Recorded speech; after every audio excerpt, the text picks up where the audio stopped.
Preface to the Untroubled Mind by Herbert Hall, M.D. Preface. A very wise physician has said that every illness has two parts: what it is, and what the patient thinks about it. What the patient thinks about it is often more important and more troublesome than the real disease. What the patient thinks of life, what life means to him, is also of great importance, and may be the bar that shuts out all real health and happiness. The following pages are devoted to certain ideals of life which I would like to give to my patients, the long-time patients.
Which is in itself an illness, lies not in an enlightened knowledge of the harmfulness and ineffectiveness of worry, not even in the acquirement of an unconscious conscience, but in the living of a life so full and good that worry cannot find place in it.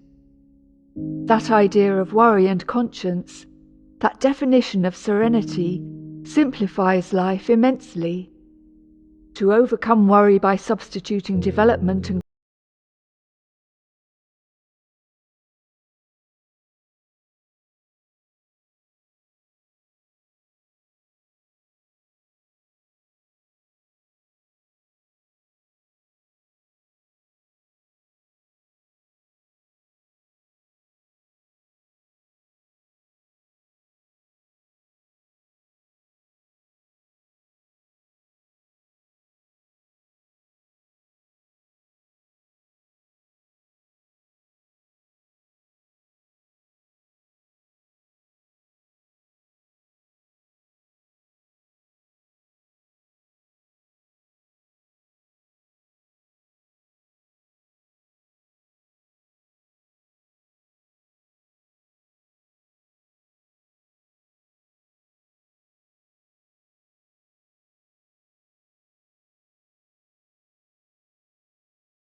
for most of us, could come about instantly, in a flash of revelation, that would be ideal, but it would not be life.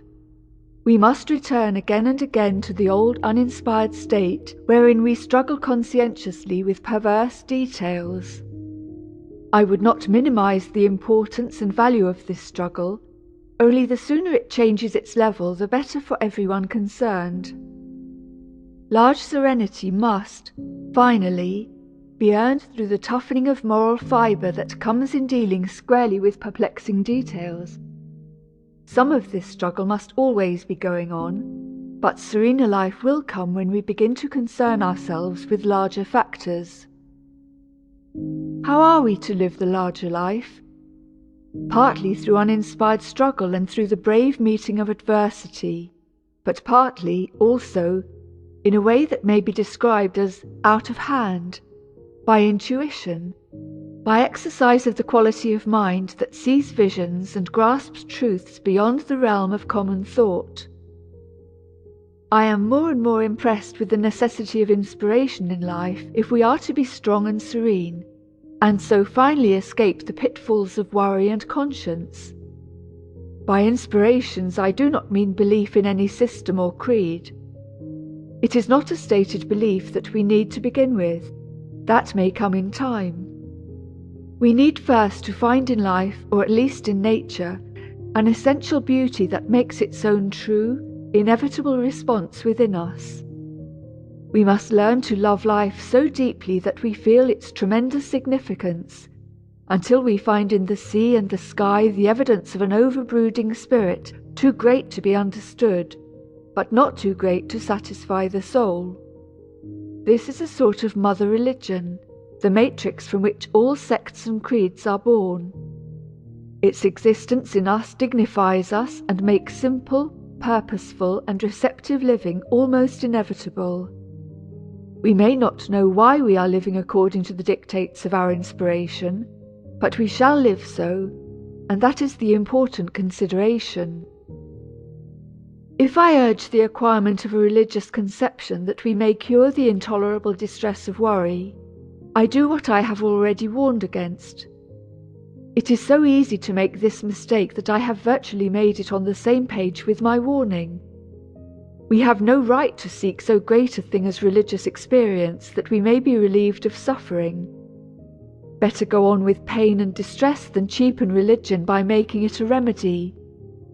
We must seek it for its own sake, or rather, we must not seek it at all, lest, like a dream, it elude us, or change into something else, less holy. Nevertheless, it is true that if we will but look with open, unprejudiced eyes, again and again, upon the sunrise or the stars above us, we shall become conscious of a presence greater and more beautiful than our minds can think. In the experience of that vision, strength and peace will come to us unbidden. We shall find our lives raised, as by an unseen force, above the warfare of conscience and worry.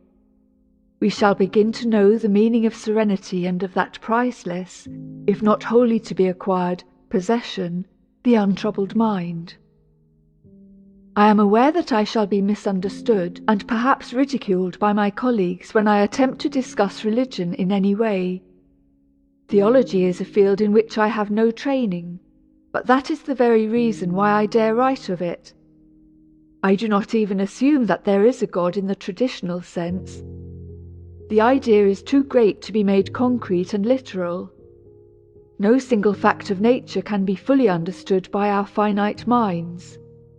But I do feel vaguely that the laws that compass us and make our lives possible point always on, beyond the realms of time and space, toward the existence of a mighty overruling spirit. If this is a cold and inadequate conception of God, it is at least one that can be held by any man without compromise.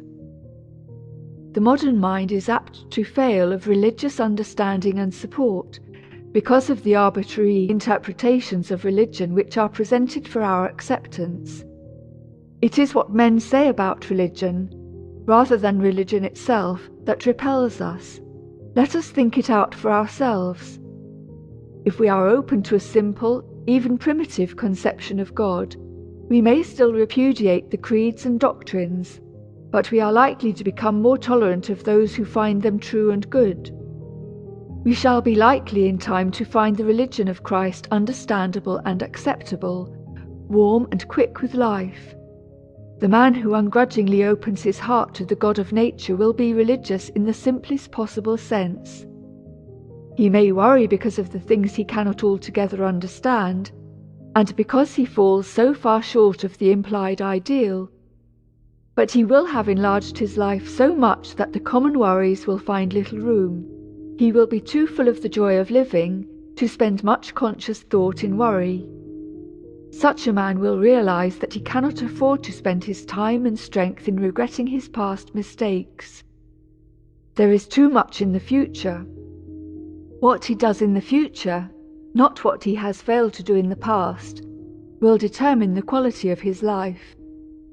He knows this, and the knowledge sends him into that future with courage and with strength. Finally, in some indefinable way, character will become more important to him than physical health even.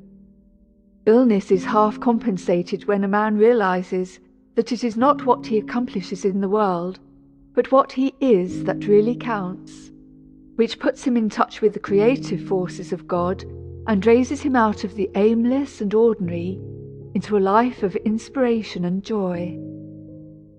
End of chapter 1.